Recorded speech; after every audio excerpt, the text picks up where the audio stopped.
Market Journal, television for agricultural business decisions, is a presentation of the University of Nebraska Lincoln's Institute of Agriculture and Natural Resources. Promotional support is provided by the Nebraska Farmer Magazine. Partial funding is provided by the Nebraska Soybean Board and the Nebraska Corn Board. Well, thanks so much for joining us here on another episode of Market Journal. I'm Bryce Duskin. The Blue Jackets have descended on Lincoln, Nebraska. We join you today from inside Pinnacle Bank Arena as we take in some of the sights and sounds of the 95th Nebraska FFA State Convention. Now, coming up on today's show, we'll discuss rising land values with Nebraska Extension economist Jim Jansen. Darin Fessler will join us to discuss the markets, and we'll also get a look at how some of our Midwest commodities are turned into value-added products. That is all coming up, but first, we kick this week's show off with an overview of this year's state convention. From Kimball to Nebraska City, more than 7,000 members and guests came to the capital city this week to compete in a variety of ag and leadership-focused contests. A lot is on the line as the top-placing individuals and teams will get the chance to compete at the National FFA Convention. This year's state officer team has been working quite diligently to assemble the details for this year's convention. To learn more, we had the chance to catch up with Nebraska FFA State Vice President Dustin Andreasen. Well, tell us about the role of a Nebraska FFA state officer here at the convention. Obviously, you have the stage behind us. Yep, absolutely. So a year ago, I was a senior in high school, and I decided that I wanted to run to be an FFA state officer. And then, so a year ago at this very convention, I was elected, and then set out to serve as my year from convention to convention as a state officer. And through that time, we've had a lot of different experiences, done a lot of different things, connecting with FFA members, with supporters of the FFA, and doing all sorts of different activities. Here at convention, you'll deliver different sessions as well as a retiring address. What's your retiring address? What's your kind of final message you want to share with the members? My final address, my retiring address, is called The Resistance. And the idea behind it is basically there are a lot of different things that can stand in our way, but even when we know we should do something, there kind of can be a force that can stop us or hold us back a little bit. So it's kind of moving past that and pushing on and doing those things anyway. It's a good message to share. Let's back up a little bit. You're from the Boone Central FFA originally, Albion, Nebraska. Tell me about how you grew up in agriculture and originally got involved with this organization. Yeah, I grew up on a farm outside of Albion, Nebraska, just a smaller family farm, and FFA was just kind of, I had an older sister that preceded me, and she did FFA, and so my entire, through elementary and through junior high, I was just itching to do as much as I could in FFA, and so I just kind of came up, and eventually I was able to do some contests, work in more and more different contests, and got as involved as I could be. Was a chapter officer for a couple of years, and just loved everything that FFA had to offer. And Boone Central had a really good advisor, good community support, so it was an awesome experience there. I understand you want to go back to the family farming operation eventually. Tell me about your career goals. Yep, so I'm a freshman at UNL right now studying agronomy, and when I graduate from college, I hope to go back home to Albion, Nebraska, outside of Albion, and help farm with my dad, and then maybe also start an agronomic business in that community. Just from a high level, how does FFA help someone like yourself that wants to get back involved in production agriculture? Absolutely. Bettering skills, the CDEs that I did, ag mechanics and agronomy, those were some of my favorite that really helped me better some of those skills of identifying different plants that I will be doing in my career, or identifying engine parts, different things like that I did in ag mechanics, will just help me throughout my career and start me down that path to know a little bit more when I get to that point. Obviously, here at convention, what's your favorite part? What should a member try to take in during these conventions? My favorite part of convention was just seeing the almost 7,000 blue jackets and getting to meet people from all across the state, from all different walks of life that are all here for FFA. We're all here for one reason. No matter where you came from in the state, what your background looks like, we're all here in the blue jacket for FFA. That is Nebraska FFA State Vice President Dustin Andreasen joining us as we break down some of the activities at this year's Nebraska FFA State Convention. Well, I mentioned that Dustin's time as a state officer is wrapping up. The new state officer team has been selected as of Friday night. You can visit ruralradionetwork.com to see an interview with the next group of state officers. Shifting our focus now, Nebraska wheat production is ranked as 11th largest across the nation. As much as 50% of the wheat is annually exported to international markets. That is why earlier this year we took a trip out to Portland, Oregon in order to learn more about what happens to Nebraska wheat once it leaves the fields. While up to half of Nebraska wheat is shipped to other markets across the world, the other half is of course used domestically. It is used in places like Marsee Bakery. Market Journal's Bill Dodd has more on this story.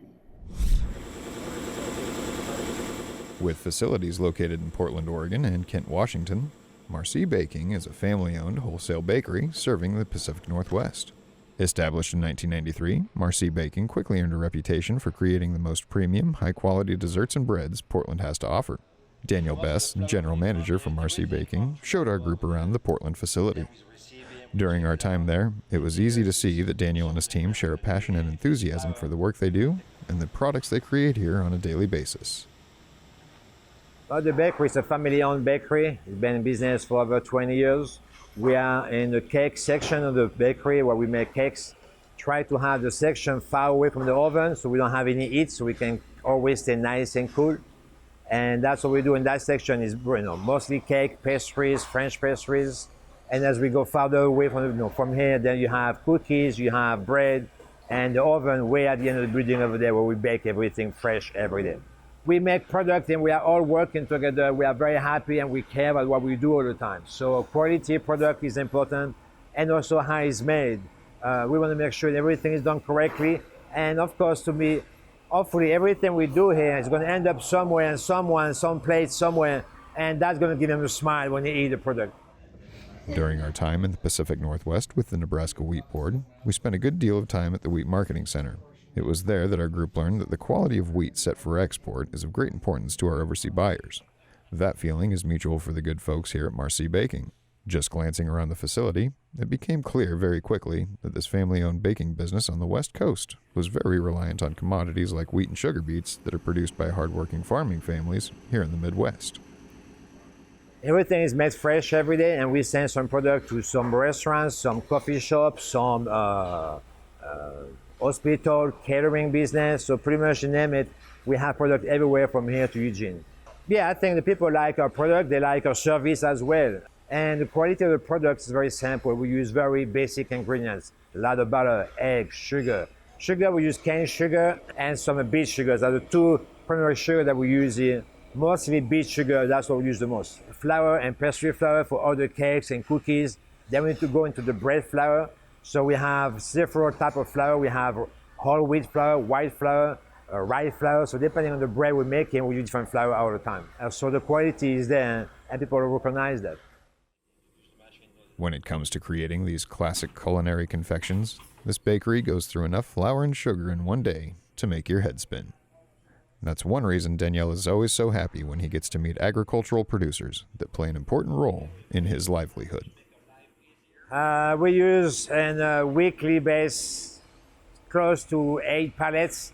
One pallet is 2,500 pounds, so the math is a lot of flour. We use about 1,000 pounds of eggs per week, 1,000 pounds of butter per week. So we use a lot of product to get fresh. Yeah, I think it's awesome to work with farmers. I'm hoping that someday I have the time to go see into the farm to see where the wheat comes from actually, which would be great. Like yesterday we have a tour and one of the farmers recognized that the sugar we use here, the beet sugar, that comes from their farm. They were very excited and very happy. I think it's great when we can tie together where the product comes from, what we do with it and where it's going to end up. I think it's a great thing when we can all tie those three together.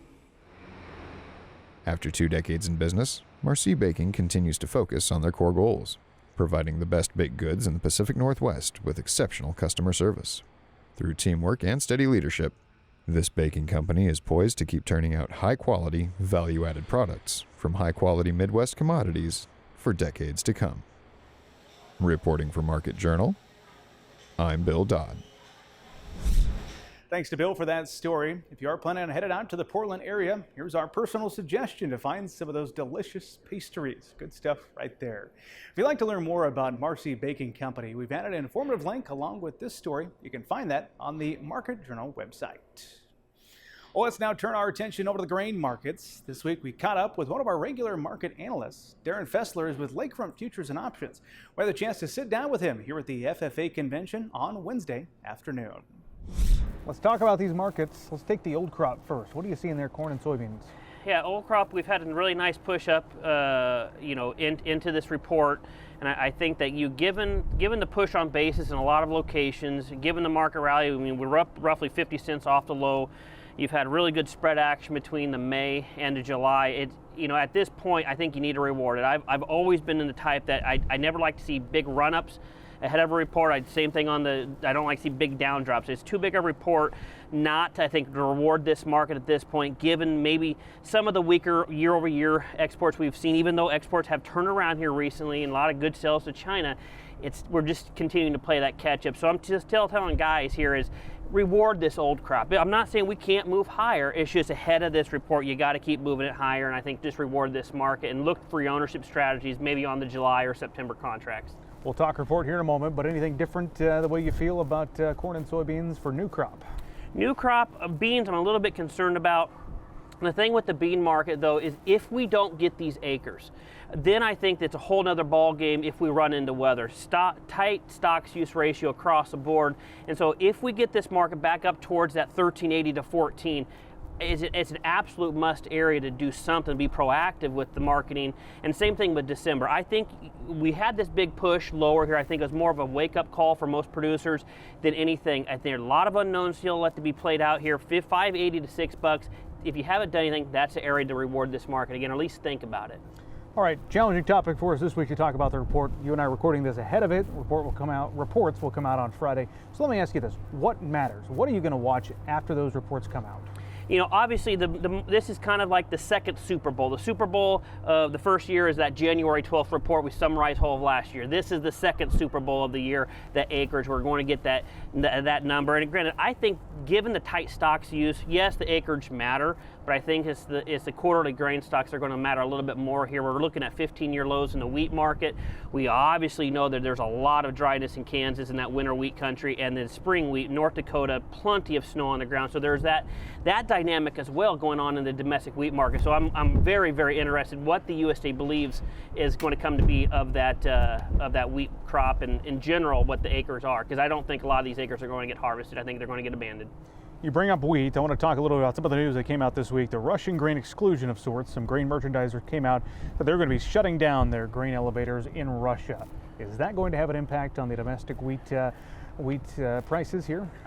I think that some of this uncertainty about Russia, Ukraine, and that whole Black Sea region, I think is some of the reason why we've seen this big push up in some of this wheat market. But I don't think that narrative in itself is, I don't think, going to move the needle much more. This wheat market is getting overextended leading up to this week's report. Tell me more about that, overextended, what you mean by that, and where you see the wheat market going. Yeah, I still think wheat can move higher. I think the nearby, like the short-term time frame, is probably a little bit overbought, especially the Kansas City and the spring wheat. I think Chicago more or less is just following suit, and I think if wheat can move higher, given the strong correlations with corn is going to move higher with it, and I think that's what we've seen so far. Let's go back to old crop on corn and soybeans in particular as we get to one of our viewer questions this week. One of our viewers wrote in and asked, is there an argument to hang on to old crop at this point? Your 2 cents? Beans, I've been sold out of old crop beans since Christmas. I think there are some re-ownership strategies in play, but as far as old crop at this point, you're really playing for the summer market here, on old crop corn and beans at this point. And again, I think the push or the risk here on old crop corn is if you look at the May-July spread, May is about 20 cents over July. Do the commercials start pulling those May bids and focus on that July? We've seen that last year. I think that's a risk for this market. Another question we got, interesting question. I'm curious your thoughts on this. It doesn't necessarily have to be tied to the ag side, but one of our viewers asked, what is undervalued right now? I think the cash market, or at least the board in itself, is live cattle. If you look at cash feeders relative to IDIV, you're going to fatten them up. There's no money there in that game at the moment. I think either one of two things are going to have to happen. cash feeders are going to move lower. I think that's highly unlikely given the fundamentals. Or feeders or live cattle need to move much higher to make this more profitable for producers. In general, I think the overall commodity complex as far as cattle are still fundamentally bullish. The thing that concerns me is the outside markets and the economy. I'll let you get the final word on grains here in a moment, but I'll stick on the livestock trend. What do you see in the hogs right now? It is a tough market. It's a very, very tough market. I think you, at these levels, given beat up, I think you look for opportunities to get long this market anywhere on the June board around that $90, $89. I think that's an opportunity to get long and friendly cattle or friendly hogs. All right, this broadcast will come out April 1st. A lot of, I'm sure, excitement in the air as planters will be rolling here in eastern Nebraska a couple weeks from now. What are you hearing from producers, their sentiment going into this planting season? You know, I think there's still a lot of optimism about what may transpire, because you still have these good basis levels, you still have a tight stocks-to-use ratio, because again, you look at western Nebraska, they're coming off a major drought. There's a lot of optimism, I think, but guys are going to be willing to unload these bushels if you're getting north of $6 on that December corn. Let's give you the final word. What else do you want to bring up we haven't had a chance to talk about just yet? I think the most important thing is if you get rallies in this market, do not be afraid to be aggressive. If you don't have weather, I think the chart pattern suggests maybe a 2013, 2014 type move. So lower levels could come. The key thing is the weather, and again, that's why we're somewhat friendly these grains at the moment. How aggressive for new crop have you been so far? Right now, on the hedge side of things, we're utilizing a lot of options, but we're probably 30 to 40% as a collective group on corn and 35% on new crop beans. All right, Darin, we appreciate your time. Thanks for Thank joining you so us much. here at the State FFA Convention. You bet. Thank you. Now, coming up next week, we'll be joined by UNL's very own Elliot Dennis to discuss the cattle markets. If you have a question you'd like me to ask Elliot, be sure to email us or get in touch on social media, and I'll be sure to pass your questions along. Well, this time of year, hay and forage inventories can become quite low. Livestock producers digging through their forage piles might notice some spoilage or mold. For some cattle, such as dry cows, that might not be a big deal. But for others, like pregnant or lactating cows, it's important to make sure that forages maintain quality. You can learn more about feeding lesser quality forages in the March issue of the Nebraska Farmer. It is now time for weather with Market Journal weather analyst Bill Boyer. Well, Bill, the phrase is April showers bringing May flowers. Happen to have any rain in that forecast of yours? Well, yes, we do, Bryce. We do have some April showers here in our forecast. Unfortunately, this isn't April Fool's joke either. It's going to be in the form of some snow in some areas, specifically these areas here. You look at northern portions of Nebraska, we've got a good chance of some snow, heavy snow possible, much colder temperatures, and a windy start to the week.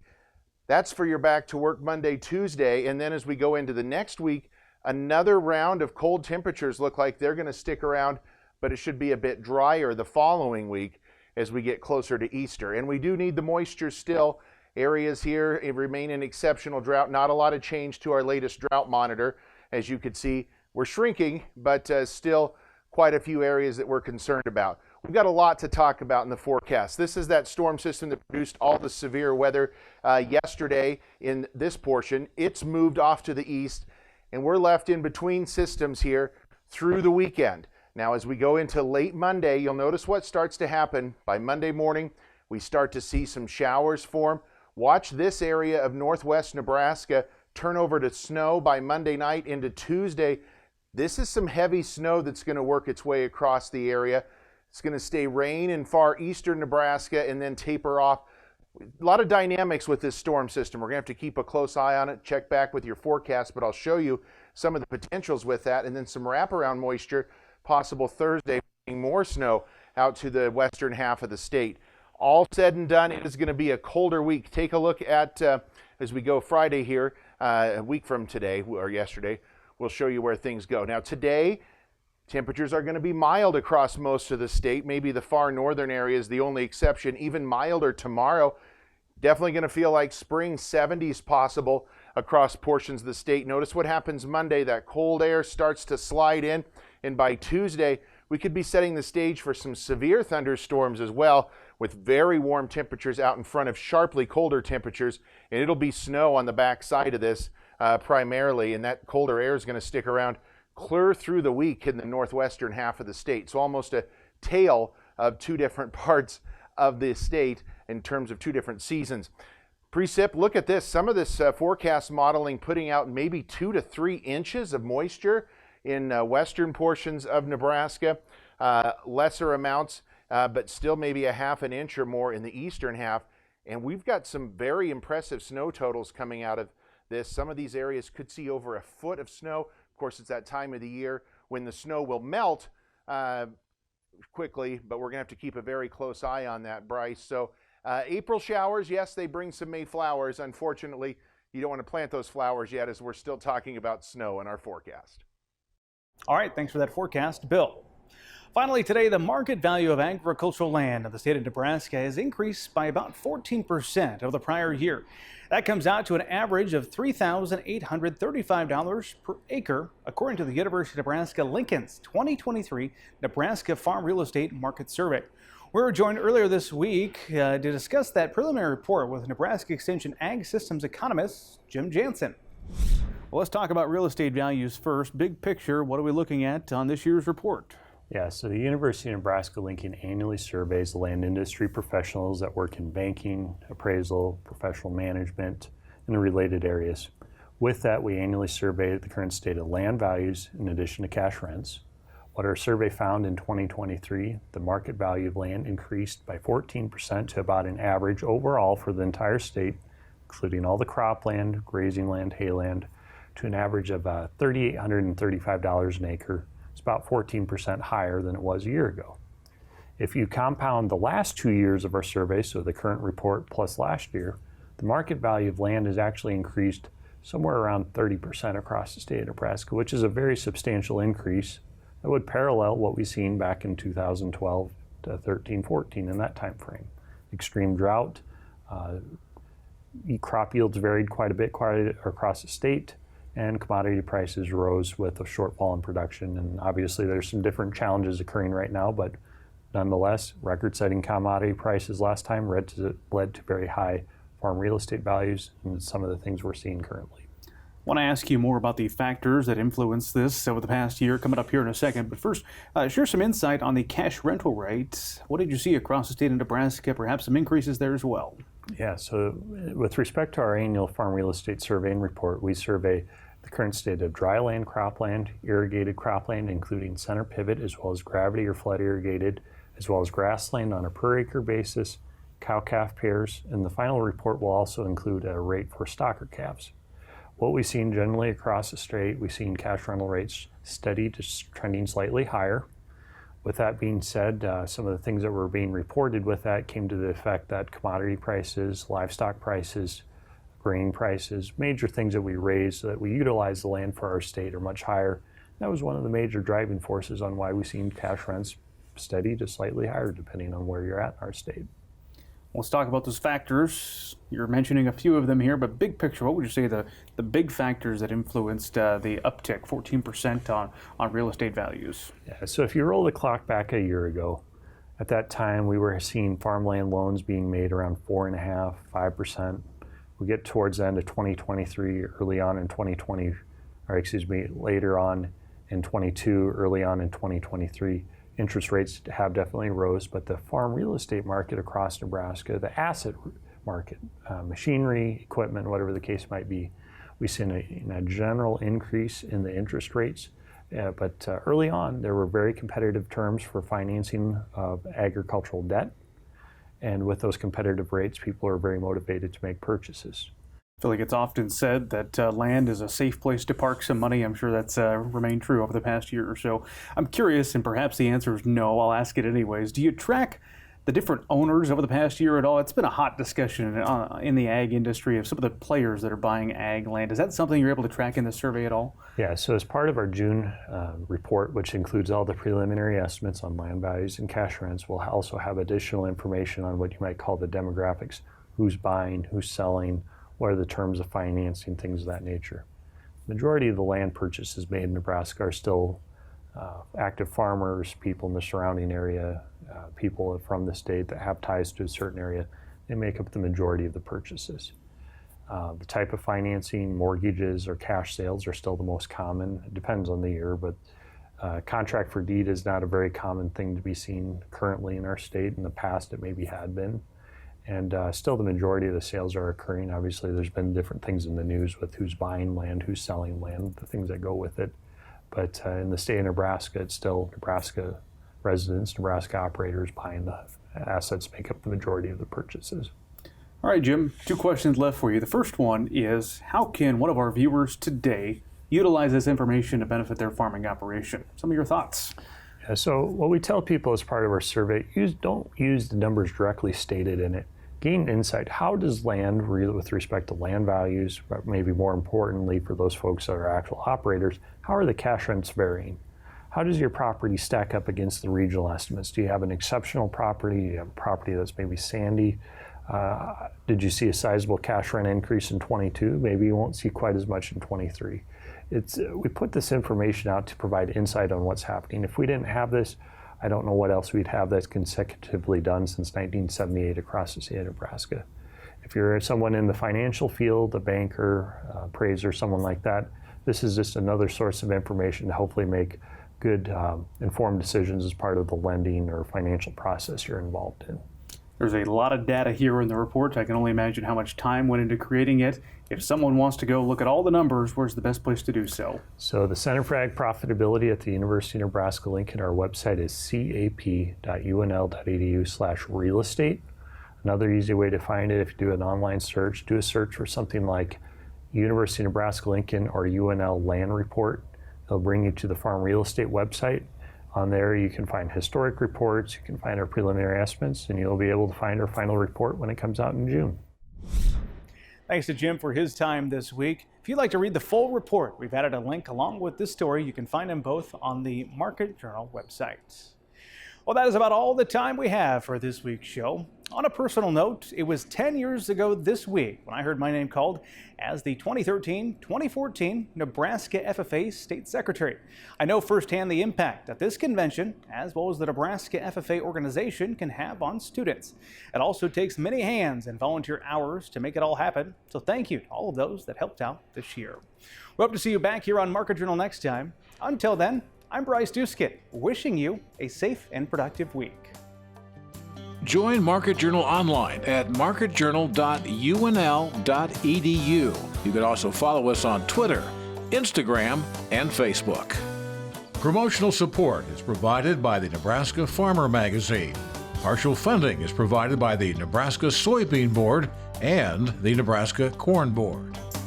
Market Journal is produced by the University of Nebraska Lincoln's Institute of Agriculture and Natural Resources.